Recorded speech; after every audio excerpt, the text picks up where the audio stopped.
What's up, everyone? Andrew Calista from the BlueWhite Tailgate Podcast, along with Mike Gross of the Gross National Product. Penn State 3-0 on the season. They down the mighty Wildcats of Villanova 52-6. Mike, 3 games, Penn State's 3-0. Every single week they take the message to heart, 1-0. A lot of teams have struggled throughout the season. A lot of highly ranked teams have struggled throughout the season against inferior opponents. What are we taking away from Penn State's non-conference schedule after this game here today, specifically against Wildcats? I'm not sure that you could take a whole lot. I mean, the disparity in competition from where they've been to where they're going to be going in 2 weeks is hard to overstate. However, I do think that the defense made a step today. And that's one of the things that James said at post-game, particularly in terms of, he said in terms of the linebackers and the safeties taking charge of the defense, which I thought was interesting because first couple games it felt like the defensive line was really, you almost didn't notice the back seven at times. So I think that's significant. And I would say, given the new system, the new coordinator, and some new faces, I would say the defense is about where you would want them to be at this point. The offense is not.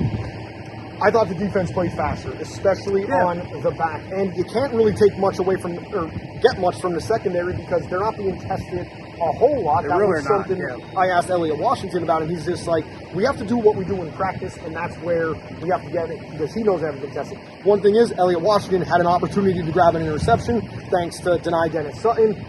He took care of it. They got to capitalize on opportunities and turn into an offensive player with a nice return. And I liked how, at one point, a couple times today, I saw 11 Penn State players within 7 yards of the line of scrimmage. I know it's Villanova, but I believe that is the coaches testing them to get them to play faster. I think that's right. But you're right that you have to grade that on a curve too. Because they're going to be stretched more vertically and horizontally when they face the kind of competition they're going to have when Oregon comes to town and going forward in the Big Ten. But I mean, I come away from today thinking they did make a step defensively, and they're about where you want them to be. Yeah, Villanova made a couple plays offensively. They didn't turn into big plays, but against Oregon, those same type of plays you could see being big, chunk, explosive plays. Offensively, 27-yard run on 4th and 1 against the first string. That was the one thing. But, I mean, if you're talking about one play, then you are kind of nitpicking. You're nitpicking, and you're just searching for that needle in the haystack. And that's what we do. Exactly. We're hypercritical.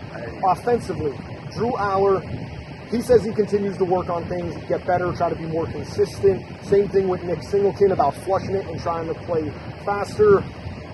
I think a lot of Penn State fans are a little bit worried, or I'll say hesitant, about being overconfident with Drew Aller going into the meat of the schedule. I think that's right, and we just heard him say, which I thought was kind of interesting, we heard him say, in week 1 and week 3, he said, as I reflect back on these 3 games, week 1 and week 3, I went out there and had fun and kind of let it rip. In week 2, of course, he famously said he didn't, and we talked a lot about overthinking and psychology and stuff like that.